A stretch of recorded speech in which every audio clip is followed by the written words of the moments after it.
ఉద్యోగాలు చేస్తున్న అదృష్టవంతులారా, మేము చాలా చాలా ఇంటర్వ్యూలకు వెళ్ళాం. అక్కడి ఆఫీసర్లు మమ్మల్ని ఎన్నో ప్రశ్నలు వేశారు. మేము సమాధానాలు కూడా ఎన్నో చెప్పాం. అయినా మాకు ఉద్యోగాలు రాలేదు. మీరు ఏ విధంగా ఉద్యోగాలు సంపాదించింది చెప్పి మాకు సహాయపడవలసిందిగా కోరుతున్నాం. మాస్టారు, మీకు ఉద్యోగం ఎలా వచ్చింది? మా మామయ్య గారు ఎమ్మెల్యేగా ఉండేవారు. సంతోషం. మీరు మాస్టారు, మీకు ఉద్యోగం ఎలా వచ్చిందో దయచేసి చెప్తారా? ధనలక్ష్మి పెంచింది. ఆవిడెవరు? ఆఫీసర్ గారి భార్య. ధనలక్ష్మి అంటే డబ్బండి. అదే లంచం అన్నమాట. అవునండి. నెక్స్ట్. సార్, మరి మీరు? వినయంతో కూడిన విద్య వల్ల వచ్చింది, కృషితో కూడిన దీక్ష వల్ల వచ్చింది. కృషితో నాస్తి దుర్భిక్షం, జపితో నాస్తి పాతకః అన్నారు పెద్దలు. కావచ్చు, కానీ మీకంటే ఎక్కువ విద్య ఉన్న మా యువతరానికి మీకంటే తక్కువ ఉద్యోగం కూడా ఎందుకు రావటుందో చెప్తారా? మీ యువతరానికి విద్య కంటే పొగరెక్కువ, వినయం కంటే విప్లవం ఎక్కువ, ఆలోచన కంటే ఆవేశం ఎక్కువ, బాధ్యతల్ని భరించటం కంటే హక్కుల కోసం పోరాటం ఎక్కువ. విద్యని వివేకాన్ని వీధులకిచ్చి మీ నిరుద్యోగానికి ఈ వ్యవస్థే కారణం అనుకోవడం తప్పు. ఉద్యోగం ఎలా వచ్చిందంటే మనల్ని కారేశాడు. ఈయనెవర్రా? మా నాన్నగారు.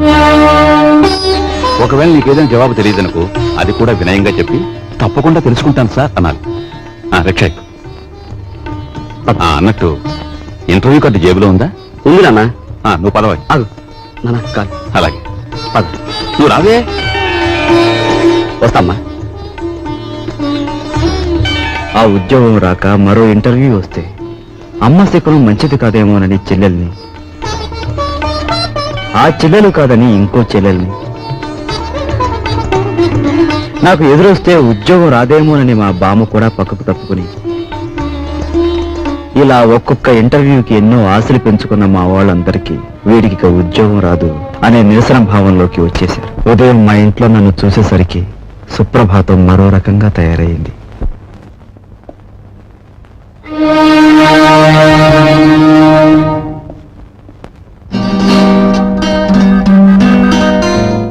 నీ తెలివితేటలు పరీక్షించడానికి సర్టిఫికేట్సే చూడనవసరం లేదు. నిన్ను 3 ప్రశ్నలు అడుగుతాను, జవాబు చెప్పు. అడగండి. నంబర్ 1, తాజ్ మహల్ నిర్మాణంలో పాల్గొన్న కూలీలు ఎంతమంది? నంబర్ 2, రామాయణాన్ని వ్రాసిన వాల్మీకి భార్య పేరేమిటి? నంబర్ 3, 10 పైసల నాణానికి ఎన్ని వంకర్లుంటాయి? Come on tell me. చెప్పలేవా? ఇంత చిన్న ప్రశ్నలకే సమాధానం తెలియని వాడివి అసలు ఈ ఇంటర్వ్యూకి ఎందుకు వచ్చావు?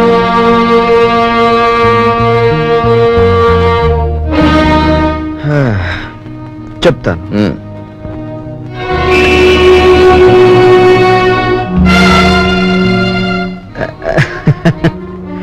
అనవసరంగా బెదిరిపోకండి సార్. ఇది నా 61వ ఇంటర్వ్యూ. అంటే నా సహనానికి షష్ఠి పూర్తి జరిగిపోయింది. అసలు నేను ఉద్యోగానికి పనికిరాను, లేదా నన్ను ఇంటర్వ్యూ చేయడానికి ఆఫీసర్గా మీరు పనికిరారో ఇప్పుడు తేల్చుకుంటాను. సార్, వాల్మీకి భార్య పేరు మీరు వినలేదు, నేను వినలేదు. కానీ పెళ్ళైన దగ్గర నుంచి మీరు మీ భార్యను చూస్తూనే ఉన్నారు. ఆవిడ చేతికి ఎన్ని గాజులున్నాయో మీరు చెప్పగలరా? ఓకే, 10 పైసల నాణానికి ఎన్ని వంకర్లు ఉన్నాయో నేను తర్వాత చెప్తాను. కానీ రోజు దువ్వుకునే మీ తల మీద ఎన్ని వెంట్రుకలు ఉన్నాయో మీరు చెప్పగలరా? కనీసం ఆ దువ్వుకునే దువ్వునికి ఎన్ని పళ్ళు ఉన్నాయో చెప్పగలరా? చెప్పండి. నాకు తెలియదు. మీరు వేసే అడ్డమైన ప్రశ్నలకి మేము సమాధానాలు చెప్పలేకపోతే మమ్మల్ని వెధవలా చూడటం తెలుసా? మిమ్మల్ని చంపకుండా ఎందుకు వదులుతున్నానో తెలుసా? మిమ్మల్ని చంపి నేను హంతకుడుగా మారటం వల్ల మా సమస్యలు పరిష్కారం కావు. అందుకు గుడ్ బై.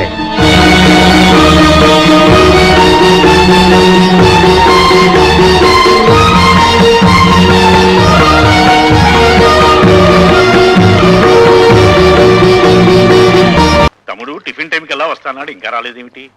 ఎప్పుడు అన్నమాట తప్పడే. యు ఆర్ కరెక్ట్ అన్నయ్య. నీ తమ్ముడు ఎప్పుడు మాట తప్పడు. కానీ నువ్వే సెంటిమెంట్ తప్పి లతా నేను లేకుండా టిఫిన్ చేయడానికి సిద్ధపడిపోతున్నావు. అబ్బే ఏది ఇప్పుడే కూర్చో తమ్ముడు కూర్చో. అమ్మాయి లత, అన్నయ్య, లతను నువ్వు చాలా గారాభంగా పెంచుతున్నావు. క్రమశిక్షణలో పెంచకపోతే ఏదో ఒకనాడు మనకి శిక్ష వేసే ప్రమాదం ఉంది. జాగ్రత్త. అమ్మాయి నువ్వు ఫైనల్ ఇయర్ పూర్తి చేసి కాలేజ్ వదిలిపెట్టి వెళ్ళిపోయావు. ఇక నా మనసులో లేదు. నీ అంత అందగాన్ని చూసిన కళ్ళతో వేడి మొహం కళ్ళు చూడలేకపోతున్నాను. మళ్ళీ ఎప్పుడు కనిపిస్తావు డియా? అమ్మాయి లత, అమ్మో నాన్న. అమ్మాయి లత. అమ్మాయి, ఏమిటి నాన్న?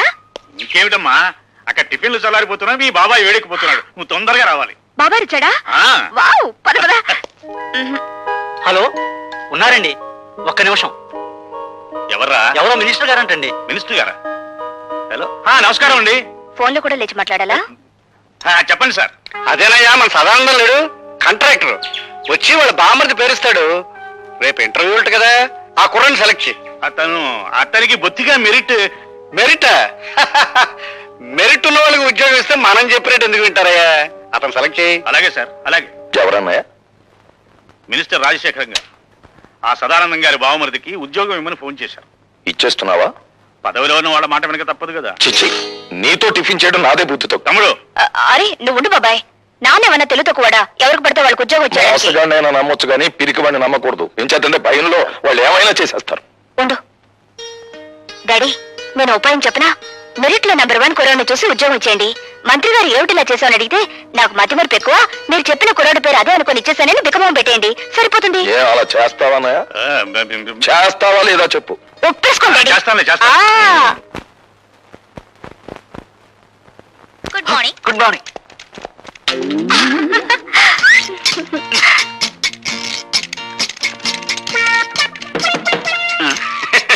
ఏం ఆంజనేయులు, ఏం జరిగింది?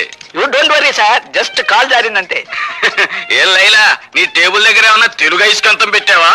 ఏమోనండి, నాకు తెలియడం లేదు.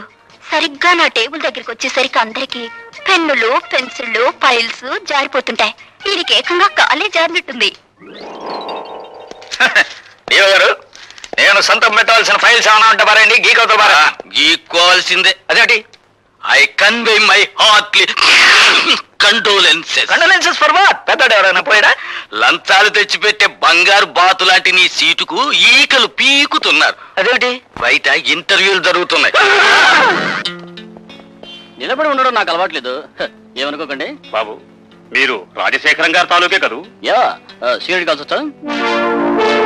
పర్వాలేదు, తాగు బాబు. మినిస్టర్ గారి తాలూకు భానోజీరావు గారు. అవునవును, తెలుస్తూనే ఉందిగా. అయితే నేను వెళ్ళొచ్చా? మా మొహాన సిగరెట్ పొగ ఊదించుకునే కంటే నేను పంపించేయడమే మంచిది. వెళ్ళరా బాబు. Bye. Next. Good morning everybody. Good morning. Good morning. Please be seated. Thank you sir. Are you mister Bhargava? Yes sir. Bhargavaramudu అంటే ఎవరు? తండ్రి ఆజ్ఞ నెరవేర్చడం కోసం కన్న తల్లినే తెగ నరికిన వాడు. భూమి చుట్టుకొలత ఎంత? 7,900 మైళ్ళు. భూమి తన చుట్టూ తాను తిరిగే వేగం ఎంత?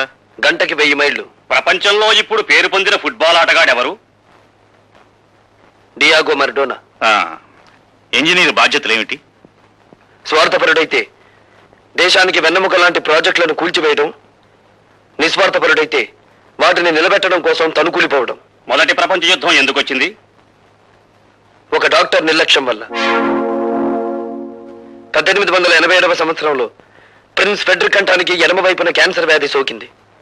డాక్టర్లు దాన్ని ఆపరేట్ చేయకుండా నిర్లక్ష్యం చేయడం వల్ల అతను సింహాసనం అధిష్ఠించిన 99 రోజులకే చనిపోయాడు.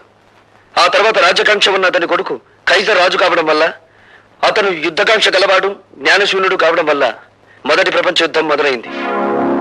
మీ నాన్నగారి వృత్తి? ఈ ఇంటర్వ్యూలో నేను సమాధానం చెప్పలేని ప్రశ్న అదొకటే సార్. ఆఖరిగా ఒక ప్రశ్న. ఈ క్షణంలో మా మనసులో ఏముందో చెప్పగలవా? నాకు ఈ ఉద్యోగం ఇవ్వకూడదని. అలా ఎందుకు అనిపించింది? ఎందుకంటే పెట్టేవాడికి తినేవాడు లోకు కనుక, అడిగేవాడికి చెప్పేవాడు లోకు కనుక. అలా తెలపోకండి సార్. ఒక ఇంజనీర్ గ్రాడ్యుయేట్ ని మీరు అడుగుతున్న ప్రశ్నలు ఏమిటి? అతనికున్న పురాణ పరిచయం, అతనికి తెలిసిన హిస్టారికల్ నాలెడ్జ్, అతనికున్న స్పోర్ట్స్ నాలెడ్జ్, ఇవా ఒక ఇంజనీర్ క్యాండిడేట్ కి కావాల్సిన అర్హతలు. మీరంతా అవకాశవాదులు. ప్రశ్నలు అడగడమే తప్ప సమాధానం చెప్పడం చేత కాని మేధావులు. అయినా మిమ్మల్ని నమ్ముకుని పూటకొక నిరుద్యోగి ఇంకా డిగ్రీలు చంకలో పెట్టుకుని ఆఫీస్ గుమ్మాలు ఎక్కుతూనే ఉన్నాడు. ఎలా? తల్లి మెడలో మంగళసూత్రాలు అమ్మి, అవి ఖర్చైపోతే ఒంట్లోని రక్తాన్ని అమ్మి. సార్, మహాత్మా గాంధీ తెల్లదొరతనాన్ని పోగొట్టగలిగాడేమో కానీ ఆయనే తిరిగి జన్మించిన ఈ నల్లదొరతనాన్ని మాత్రం పోగొట్టలేడు. ఎందుకంటే ఇప్పుడున్న ధరల రక్తం నలుపు, వాళ్ళ దగ్గరున్న డబ్బు నలుపు, వాళ్ళు ప్రోత్సహిస్తున్న బజార్లు నలుపు. మీరు అడిగిన ఆ ఒక్క ప్రశ్నకు సమాధానం చెప్పకుండా వెళ్ళడం ఇష్టం లేక జవాబు చెప్పే పెడుతున్నాను సార్. మా నాన్న వృత్తి ఏమిటని కదా మీరు అడిగింది? He's a liar, he's a deserter. కట్టుకున్న భార్యని, కన్న బిడ్డని అనాథల్ని చేసి వెళ్ళిపోయిన కసాయివాడు. ఆ కసాయివాడి రక్తాన్ని పంచుకు పుట్టాను నేను. అయినా మిమ్మల్ని ఏమీ చేయకుండా పెడుతున్నానంటే నా చదువు నాకు నేర్పిన సంస్కారం. ఈ దేశంలో గాంధీల సంఖ్యను పెంచండి కానీ గాడ్సేల సంఖ్యను కాదు.